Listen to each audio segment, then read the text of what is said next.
Bénédicte, à vous la parole. Voilà, donc moi, ce que je vous propose de faire maintenant, c'est d'avoir un temps d'échange avec vous sur le dernier né des outils donc numériques que nous avons intégrés dans notre système d'information, de son petit nom Odéfi, qui vise donc à accompagner vos démarches d'orientation professionnelle. Alors, je dis vos démarches d'orientation, bien sûr, je m'adresse plus particulièrement aux professionnels de l'orientation, dont on a beaucoup parlé en début de cet après-midi. Alors, sans doute, beaucoup d'entre vous ont pu aller tester l'outil ou en tout cas se promener dedans et l'explorer, puisqu'en fait, on vous y a tous invités. Hein, vous avez reçu un message dans ce sens-là pour justement recueillir, évidemment, déjà tous vos retours dont nous sommes très preneurs. Alors, juste avant de vous donner la parole, je vais simplement vous rappeler en quelques minutes le pourquoi et le contexte dans lequel on a développé cet outil.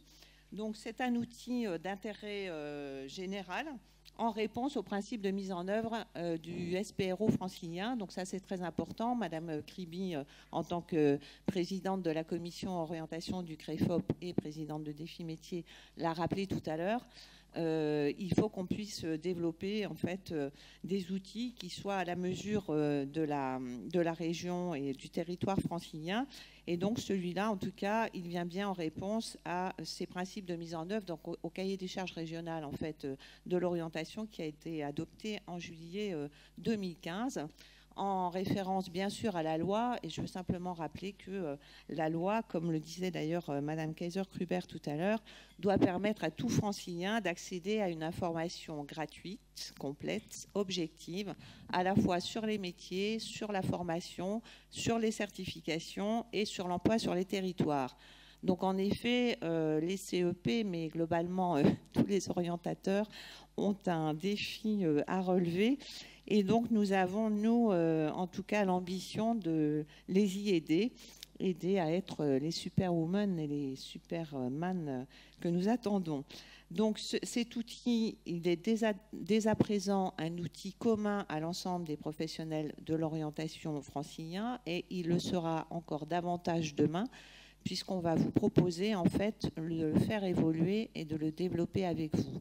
Donc la première, la version d'outil à laquelle vous avez accédé sur notre site est une première version qui a vocation en fait à se développer et à répondre à vos besoins. Donc on vous expliquera tout à l'heure ce que nous avons prévu pour ce faire. Donc simplement, en fait, il y a deux ambitions très simples, hein, à la fois simples et peut-être finalement derrière il y a une certaine complexité, mais il y a vraiment deux ambitions: faciliter votre recherche d'informations.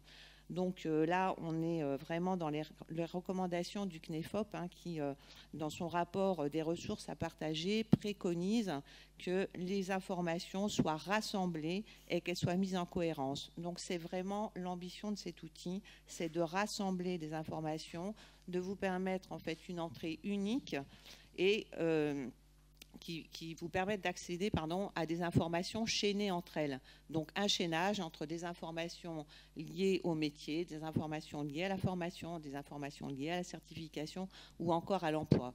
Donc ça, c'est la première ambition. Donc au lieu de faire X clics, voilà, comme on sait que vous êtes amené à le faire aujourd'hui, c'est être dans l'économie de ces clics-là et donc vous permettre aussi de vous recentrer sur votre cœur de métier. La deuxième ambition, c'est permettre, au-delà du premier accueil, que vous allez tous, en tant que professionnels de l'orientation, faire dans le cadre du SPRO, c'est avoir la capacité à aiguiller les publics plus facilement vers les structures ad hoc. Et donc en Ile-de-France, il y a un vrai défi hein, sur la question, puisque comme je le rappelais avant-hier, enfin jeudi dernier, au rendez-vous de la formation sur le sujet, le SPRO aujourd'hui, c'est 750 structures d'accueil, points d'accueil, et c'est 20 types d'opérateurs différents. Donc, on sait que vous avez besoin, en tant que conseiller, d'avoir en fait un outil qui vous facilite ces aiguillages et qui vous permette en fait de trouver avec vos bénéficiaires le conseiller qui va pouvoir reprendre la main.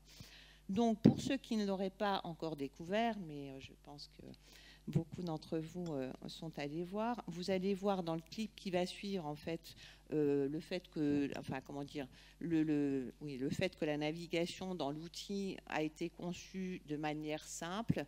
Elle a été conçue pour que vous soyez, en fait, en souplesse par rapport à un choix de cheminement dans l'outil, en lien avec les questions que vous vous posez avec vos bénéficiaires. Peut-être qu'on peut faire découvrir. Et voilà, vous revenez et après. on va le faire Ça serait intéressant donc, de lancer. Voilà, 4 modules interconnectés.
Voilà, donc écoutez, je vous laisse la parole, hein, tous ceux qui ont eu l'occasion voilà, d'aller découvrir l'outil, faites-nous vos premiers retours, voilà, ce que vous en avez pensé, qu'est-ce que vous pouvez en attendre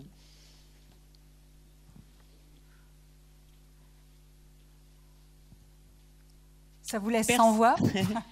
Personne n'est allé le tester, je ne le crois pas. Bel outil, merci Monsieur Cornu. Il sera encore plus beau grâce à vos utilisations et à vos tests, hein, puisqu'on a l'intention de l'améliorer. Évidemment, c'est, comme l'a dit Bénédicte, Françoise, je finis là. Comme l'a dit Bénédicte, c'est une version bêta, et donc nous avons l'intention évidemment de l'améliorer, puisque, je dois le dire, tout a été réalisé en interne avec les équipes de défis métiers. Hein. Jusqu'à la vidéo, elle a été aussi réalisée par défis métiers. Donc vous voyez, les équipes se mobilisent dans un temps record pour correspondre à l'actualité et aux besoins des utilisateurs. Françoise, vous pouvez ajouter, Madame Kaiser-Gruber, vous... En profiter, bravo déjà, juste en profiter pour vous poser une question. Quand vous avez travaillé à cet outil, vous avez pensé uniquement utilisation par les professionnels ou vous aviez un peu une idée derrière la tête, utilisation par X, Y, Z, tout le monde? Parce que je trouve que il y a quand même des internautes qui savent bien. Exactement. Donc nous avions cette idée derrière la tête et en gros on dit pour cibler, donc la cible c'est bien sûr les professionnels et on dit le public averti. Je ne sais pas si le terme est bien choisi. En tout cas, un certain nombre d'internautes aujourd'hui qui en effet sont tout à fait à l'aise pour aller chercher l'information et en faisant ça on se met dans la même dynamique d'ailleurs que le site en fait mon compte formation voilà de la CDC hein, qui a été conçu aussi donc c'est pour ça que en tout cas nous avons fait des efforts, et peut-être faudrait-il en faire encore, pour que ce soit une navigation intuitive, avec voilà, une terminologie qui soit aussi adaptée à la fois pour vous, mais pour des internautes, enfin, du public, du grand public, on va dire. Françoise, vous voulez répondre aux questions, aux interrogations de certains, sur la place du réseau information jeunesse, place des CIO, et puis bien sûr des éléments d'information sur cet outil. Moi, je voulais témoigner du test qu'on a fait auprès de 25 utilisateurs de quasiment tous les réseaux membres du SPRO. Peut-être que vous les partagez ou peut-être que des questions émergeront. Je vous fais évidemment une synthèse très, très rapide. Effectivement, les utilisateurs, c'est-à-dire des conseillers en orientation, ont apprécié l'accès unique à toutes les informations.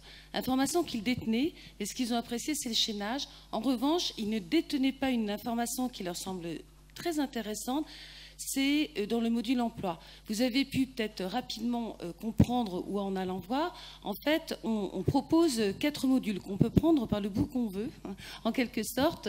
Chacun peut mener l'enquête uniquement sur l'aspect formation, d'autres peuvent mener l'enquête uniquement sur l'aspect territoire. Les informations qui sont dans ce module territoire concernent les intentions de recrutement et les caractéristiques d'insertion en emploi selon les métiers. Et ça, c'était une information d'après les opérateurs qui ne détenaient pas facilement et qui par ailleurs peut être téléchargée, ce qui permet d'argumenter auprès des financeurs pour accéder à une formation répondant à un besoin économique. Ce qui a été fort apprécié dans le module qui s'appelle « Découvrir les métiers », c'est, là aussi on est passé rapidement, c'est la présentation visuelle des statistiques qui permet de se les approprier rapidement. Et en plus, il n'y en a pas trop de statistiques. Ça, c'était plutôt bien vu. Et d'autre part, ce qui était fort apprécié, c'est les liens directs aux fiches d'information sur les métiers de métiers.net, dont on parlait en début de cette intervention, aussi bien que des liens directs sur Dochelio, c'est-à-dire que concrètement, vous êtes sur le métier boucher, vous accédez directement sur la fiche métier de .net de boucher, sur les formations menant à ce métier.net et sur les offres d'emploi de Pôle emploi. À ce sujet, d'autres sites aussi pourraient être mis en lien. On est rapidement échangé sur les enrichissements possibles que mériterait cet outil. Voilà. Et puis, pour ce qui concerne, je vais essayer d'être quand même assez courte. Pour ce qui concerne un module qui s'appelle, en fait, qui permet le relais vers un autre conseiller, il y a une recherche multicritère par public, c'est-à-dire que vous avez devant vous une personne qui est ou demandeur d'emploi, ou jeune, ou salarié. En fait, elle peut être différentes choses, et donc il y a bien une recherche multicritère à partir de ce profil public qui vous permet d'afficher, de repérer les différents orienteurs qui peuvent s'adresser à elle, que vous pouvez par ailleurs filtrer aussi en termes de géolocalisation, hein, de territoire, de département. Voilà, je vous ai fait rapidement. Alors, très concrètement, donc, on a une version on va dire, qui existe aujourd'hui, mais qui est peut-être pas suffisante en termes de réponse aux besoins, aux attentes. Tu voulais peut-être en parler un peu, Bénédicte, de ce que...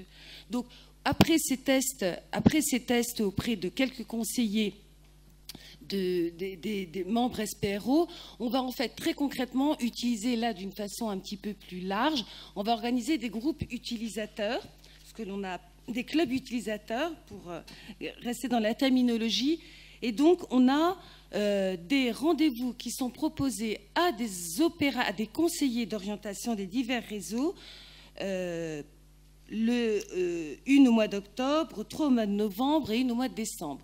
J'enverrai aux têtes de réseau, j'enverrai les jours d'échange à ce sujet, de façon à ce que, et je vous invite à s'aimer autour de vous, de façon à ce qu'évidemment nous puissions rencontrer 5 fois 20, une centaine d'opérateurs pour qu'on puisse voir effectivement comment ils utilisent l'outil, mais aussi ce qui manque, ce qu'ils aimeraient et ce que l'on pourrait faciliter. Alors après, je ne donne pas ma main à couper qu'on puisse répondre à toutes les attentes, mais en tous les cas, ça nous permettra de prioriser celles qui sont à prendre en considération en 2016. sous réserve de faisabilité, de temps, enfin, etc. Mais en tous les cas, nous, on a envie de le construire avec les opérateurs et non pas pour les opérateurs. Les deux. Allez-y. Donc, sur des questions plus globales là, sur l'orientation, notamment la place des conseils départementaux, où je crois qu'il y a une question, oui. il me semble, je l'ai aperçue tout à l'heure, sur les CIO, etc. Oui. Donc, Réseau information jeunesse je peux aussi. vous dire ce qu'il en est, mais je vais faire à double voix avec Jean-Louis Pontet du Conseil régional, puisqu'il assure le secrétariat technique de la commission CREFOP orientation, et que les choix, bien sûr, ont été quadripartites. Donc aujourd'hui, en fait, le SPRO compte 20 types d'opérateurs différents, ce qu'on appelle les membres, en fait, du SPRO. On a à côté de ces membres, en fait, des contributeurs. Donc les contributeurs, en fait, ce sont l'ONICEP et les CIO. Donc il y a une convention qui est en cours de discussion donc, pour articuler l'orientation scolaire et l'orientation professionnelle. Et puis, on a des partenaires. Donc, les partenaires, sauf erreur de ma part, Jean-Louis, ce sont les autres acteurs de l'orientation qui, à un moment donné, pourront peut-être en fait demander à rentrer ou à devenir membre du SPRO. Mais en tout cas, aujourd'hui, il y a un périmètre qui a été défini, voilà, qui n'est pas inscrit dans le marbre, mais qui est ce qu'il est. Donc, en l'occurrence, les conseils départementaux ne sont pas aujourd'hui membres du SPRO. Par contre, il y a bien, comme d'ailleurs l'avait recommandé en fait le CNEFOP, une articulation qui est prévue entre l'orientation des jeunes, des scolaires et des étudiants et l'orientation en fait des actifs. Peut-être Jean-Louis. Juste pour dire, donc sur l'orientation, gros dossier pour les régions, surtout pour arriver à remettre un petit peu les choses et que ce soit un des grands objectifs, c'est d'essayer de rendre les choses un peu plus lisibles qu'elles ne sont, et notamment aussi de pouvoir répondre à l'enjeu d'orientation des 6 millions de franciliens, pour l'Île-de-France du moins, qui sont concernés par le SPRO. C'est-à-dire tous les actifs qui sont souvent un petit peu à la marge. Donc, un gros travail a été fait sont à la marge, je veux dire, sont pas complètement, c'est pas tout à fait ce que je voulais dire, sont éventuellement ont le moins de lieux d'accueil. Si on compte sur l'ensemble des lieux d'accueil, qui est de combien déjà c'est elle qui sait les chiffres. On est à 750 pour le SPRO strictement, et si on prend l'ensemble des structures d'orientation, des points d'accueil, on est à peu près à 1000 en Île-de-France. Voilà. Et sur les 1000, ceux qui ont le moins de points d'accueil, en fait, c'est ceux qui s'adressent à des salariés aujourd'hui. Donc c'est vrai qu'on a un gros effort à faire au niveau de l'accueil des salariés, notamment dans la mise en œuvre du CEP, dont on a parlé un peu rapidement tout à l'heure, et on fait un très gros travail avec les différents OPACIF et les 4 services de l'emploi qui participent donc également au CEP. Ensuite, le SPRO, lui, dans sa mise en place, donc, qui a débuté début janvier réellement, avec un cahier des charges qui a été donc voté à l'Assemblée régionale là, au mois de juillet. On se retrouve donc avec une mise en œuvre aujourd'hui et avec un nombre de membres assez important en Île-de-France, mais qui reflète les membres qui étaient déjà définis dans le cadre de la loi. Et notamment tout à l'heure quand on parlait des fiches signalétiques qui avaient été faites aussi dans un travail en amont.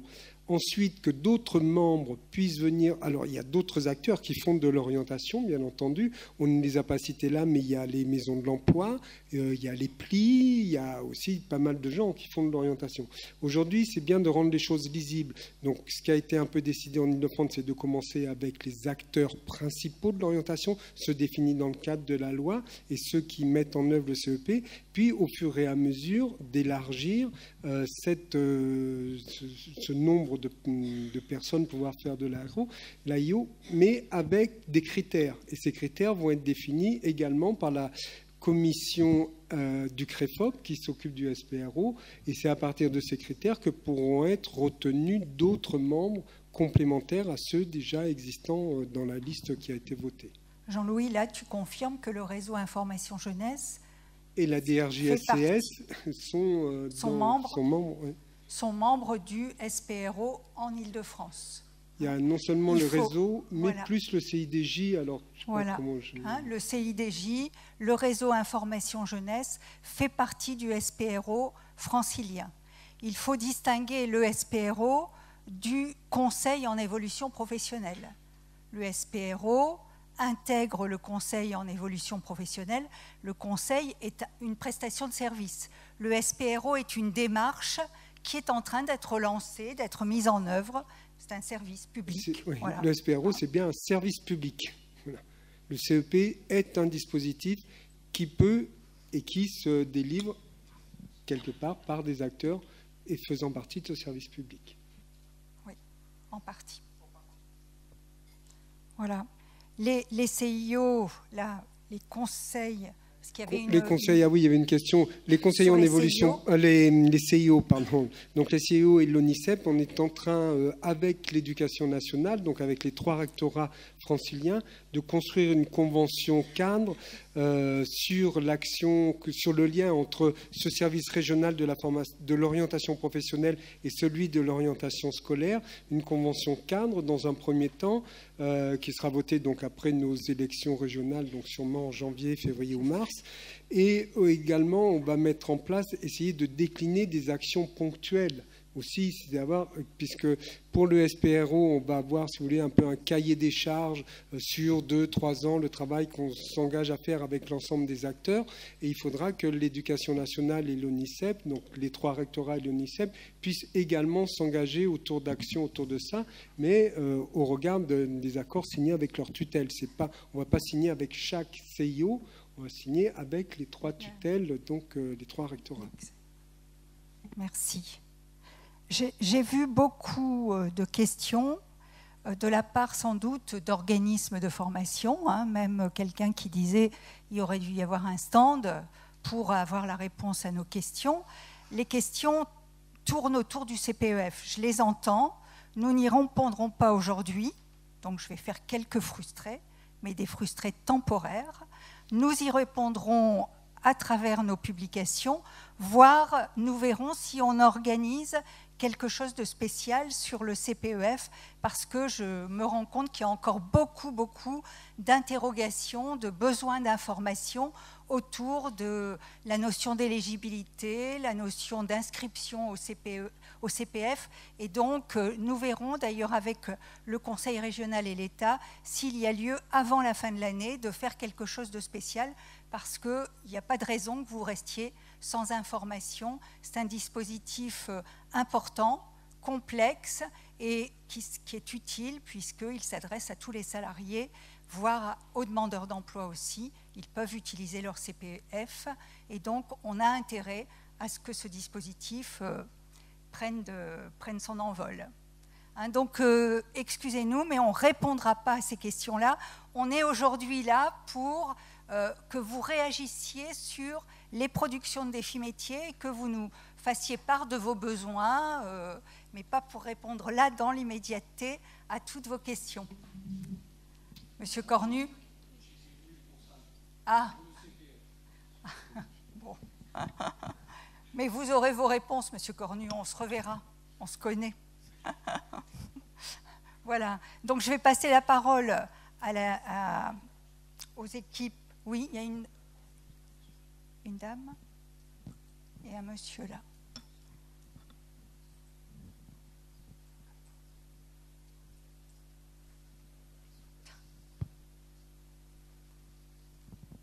Alors, quelqu'un...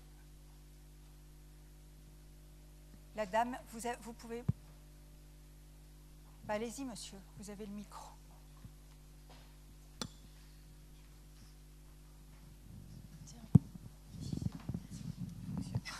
Alors, Stéphane Montagnier, je suis chargé d'enseignement universitaire auprès de praticiens de l'orientation et également praticien en cité des métiers, en antenne d'information conseil, en VAE et en bilan de compétences. Moi, j'ai trouvé que l'outil était très intéressant. En effet, il m'a semblé que... Enfin, il y a une question qui m'est venue... C'est plutôt les personnes que je reçois, j'ai envie de dire, qui me la posent fréquemment. La première question que les personnes qui s'orientent, que ce soit d'ailleurs les publics jeunes en formation initiale comme en formation continue, c'est souvent, mais au final, je ne sais même pas vraiment ce qui pourrait me plaire. Et d'une certaine manière, en dehors de l'ONICEP et du CIDJ aujourd'hui, à ma connaissance, il n'y a pas de possibilité de pouvoir filtrer les résultats en fonction, de ses intérêts. J'ai envie de travailler dehors, j'ai la bosse du commerce, etc., etc. Et 2, en fonction de son niveau d'études. Et ça, c'est très important parce que quand on se retrouve avec une sélection par secteur, tout niveau d'études confondu, et qu'on peut avoir des métiers qui appartiennent du coup à plusieurs secteurs, les personnes se retrouvent avec une grande quantité de métiers à devoir explorer. Alors c'est laborieux parce qu'on en est, j'ai envie de dire, à la première étape, si on en est à se demander qu'est-ce qui est susceptible de m'intéresser, parce qu'après effectivement, il va falloir se demander si oui ou non pour ce métier, il y a de l'emploi, si oui ou non pour ce métier, il y a des formations, quel financement, etc., etc. Donc voilà, j'aurais voulu savoir si cette fonctionnalité-là allait pouvoir... Je pense que c'est compliqué, j'entends bien, hein, et en même temps elle existe, donc c'est vraisemblablement possible. Voilà, si ça c'est possible d'imaginer l'avoir, et je trouve que l'outil, moi, n'est pas que à l'attention du conseiller. Enfin, pour moi, ce serait d'abord et avant tout de le connaître, de l'approprier, pour ensuite le transmettre aux personnes et accompagner les personnes. Et accompagner, c'est dans ce sens-là que j'entends, c'est vraiment accompagner à savoir utiliser, si bien que ce que Madame Kaiser évoquait tout à l'heure, de se demander si finalement la compétence des conseillers était de savoir toutes ces choses-là. Je pense qu'on doit être effectivement informé. Ce serait quand même surprenant qu'on n'en sache pas un petit bout là-dessus quand on est dans le métier, mais je pense qu'il est surtout important que nous, on sache comment aller trouver cette information et ensuite savoir indiquer aux personnes comment elles la trouvent et l'aider à la décoder. Voilà, donc il me semble que c'est important qu'on puisse avoir cette fonctionnalité-là, d'abord et avant tout pour les personnes. Merci, monsieur. Bénédicte ou Françoise? Oui, alors effectivement, donc je vous confirme déjà que l'outil, c'est bien comment trouver l'information, hein, donc c'est vraiment ce qu'on vise à travers ce développement.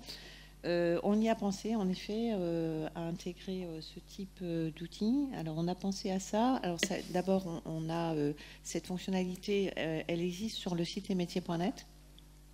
Donc, enfin voilà, on pourrait éventuellement la reprendre. Enfin, il existe des outils de cette nature-là. Hein, donc après, il faudra aller les tester et pas forcément réinventer l'eau chaude.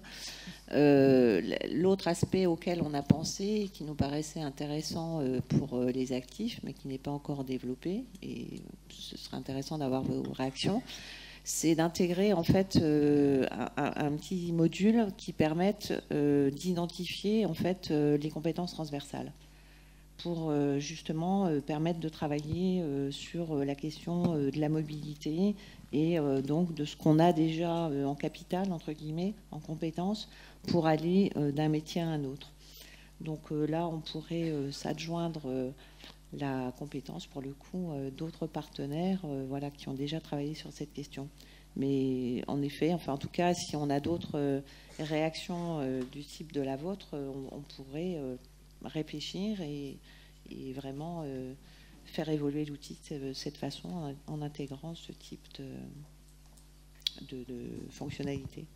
En tout cas, juste en Cité des métiers, hein, pour le coup, on a beaucoup de flux, hein, à la Cité des métiers de la Villette en l'occurrence. Quand les personnes, on leur montre qu'il est possible de pouvoir faire ce premier tri avec les intérêts, il y en a qui disent c'est extraordinaire, ça fait des mois que je suis en train de chercher à savoir comment je peux trouver ça. Donc, c'est pas tant mon souhait à nouveau que ce qui m'est exprimé par les personnes que j'ai l'occasion de voir. Merci. Donc, vous ferez partie de nos clubs utilisateurs. Très bien. Madame. Oui, bonjour, Nathalie Boudol, je suis directrice d'un centre de formation à Paris. Ça fait lien avec ce que ma question fait lien avec ce que vient de dire le monsieur. La présentation de l'outil là, qui moi m'intéresse beaucoup parce que ça fait quand même un portail unique d'accès à l'information.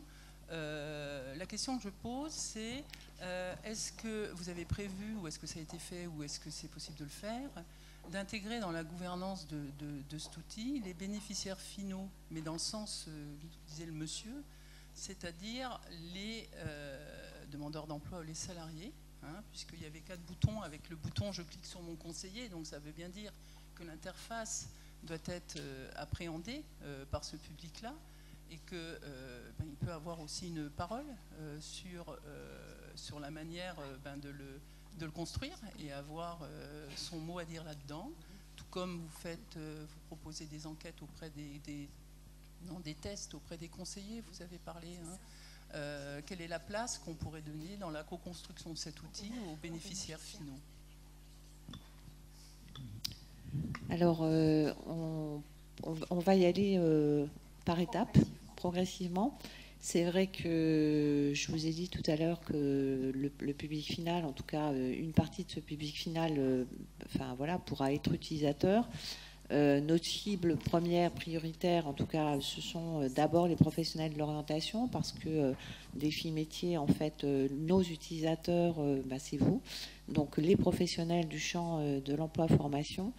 Donc, c'est vrai que dans la démarche, en fait, d'association des utilisateurs, on va d'abord privilégier les professionnels, mais les professionnels, comme vient de nous le faire remarquer monsieur et de nous le démontrer, connaissent très bien les publics finaux et les besoins des publics finaux. Donc je pense que vous pourrez aussi nous aider en fait à adapter l'outil à la demande de ces publics finaux. En tout cas, sur on va dire l'année, enfin au moins le premier semestre 2016, on va déjà travailler avec vous. Peut-être il est important quand même de préciser que nous sommes toujours dans une démarche qui intègre la construction du projet et le rôle du conseiller d'orientation. C'est-à-dire qu'il n'est pas question de concevoir un outil qui serait d'abord illusoire, qui pourrait remplacer et faire que des publics finaux puissent avoir un outil qui leur permette de trier, etc. Les centres d'intérêt, s'il n'y a pas de débouché, c'est bien, mais ça ne servira pas. Donc l'objet, c'est qu'il y a une construction de projet et nous essayons de construire des outils qui servent cette construction de projet et non pas qu'ils la remplacent, pour bien préciser les choses.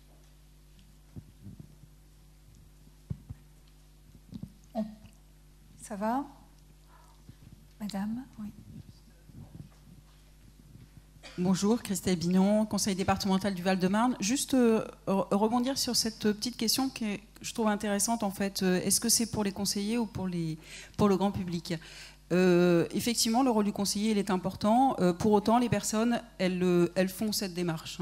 Elles vont sur Internet, elles recherchent de l'information. Et voilà. Et d'autant plus, on l'a bien dit aussi qu'on a aussi un manque d'opérateurs sur le conseil en évolution professionnelle, par exemple pour les salariés.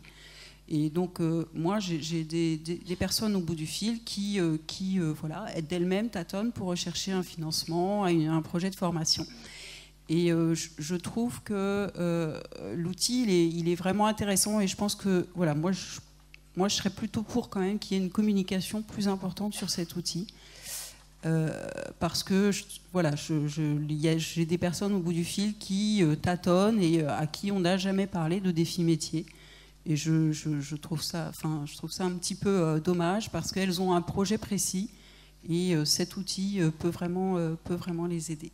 Ça, c'est la première chose. Et la deuxième chose que je me demandais par rapport à la visibilité de cet outil, c'est est-ce que vous avez une connaissance du nombre de conseillers professionnels qui connaissent l'outil? Alors déjà, il est tout neuf, comme je vous l'ai dit tout à l'heure. Même l'ancienne version. Il vient de naître, mais il n'y avait pas d'ancienne version. Le site Défi Métier, on va dire. Ah, le site, oui, le site. Mais l'intérêt de l'outil, là, c'est de focaliser sur certaines données et certaines informations et justement de les chaîner entre elles. Donc sur l'outil proprement dit, bien sûr, il est tout nouveau, donc on n'a pas de recul, on va dire comme ça. Et en matière de communication, on a prévu une communication plutôt en fin d'année ou en début d'année 2016, parce qu'on estime que là, on a la version socle, on va dire ça comme ça, et qu'on veut déjà la faire évoluer et passer un cran, donc voilà, avancer d'un pas avec vous. Et après, là, on communique tous azimuts. Mais on aimerait en fait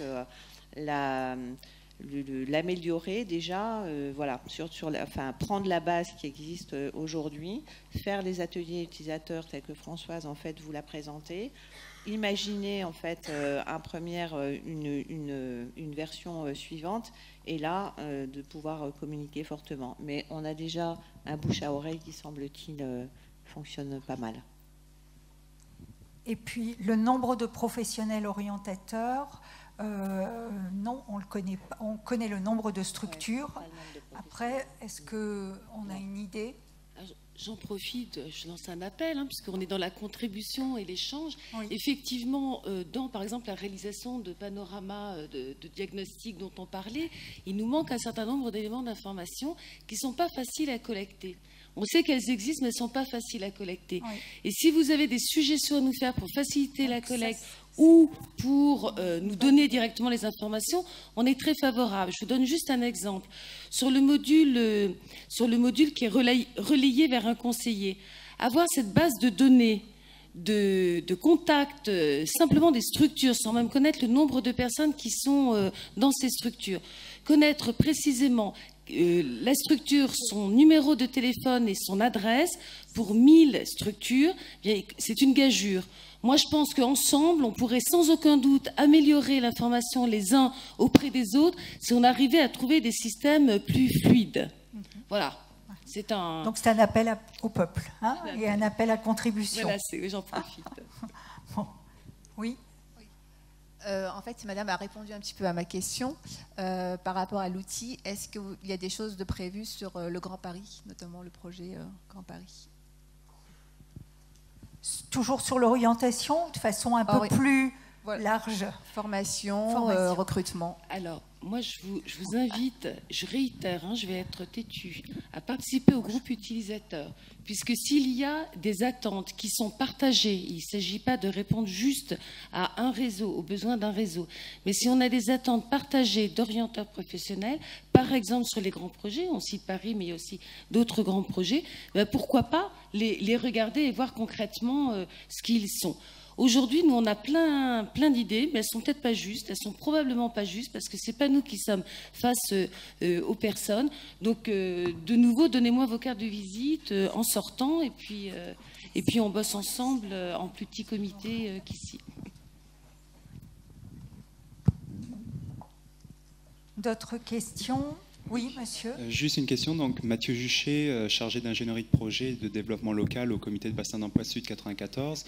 Nous allons lancer sur notre territoire une démarche de gestion territoriale des emplois et des compétences avec une identification, justement. Alors, on ne va pas pouvoir identifier, nous, tous les métiers à potentiel de recrutement et les métiers aussi qui sont amenés à évoluer sur notre territoire, mais on va identifier, on va dire, une petite trentaine de métiers. Donc je voudrais savoir comment, et à partir de ces métiers-là, on va créer justement, on va identifier les aires de mobilité pour accompagner nos actifs, donc nos salariés, sur le territoire vers ces métiers à potentiel de recrutement.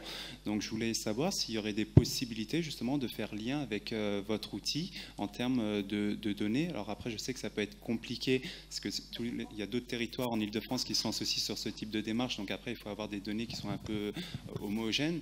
Et voilà ma question. Comment on pourrait travailler ensemble sur ce type, en échangeant les informations, vous à l'échelle des faits métiers et des territoires. Nous, on a un territoire de 5 communes. Je ne veux pas esquiver la question, mais j'ai aussi envie de vous inviter à venir. Enfin, là, je peux pas vous répondre, quoi. Ce qui est sûr, c'est que sur la question en fait des métiers et surtout de l'emploi, sur l'emploi en fait, nous on souhaiterait pouvoir intégrer des données davantage de projection, pour pas dire de prospective, d'anticipation. Sur les métiers, sur les aires de mobilité, j'ai un petit peu répondu tout à l'heure. C'est vrai que ça nous semble essentiel de développer en fait une fonctionnalité autour de cette question des aires de mobilité.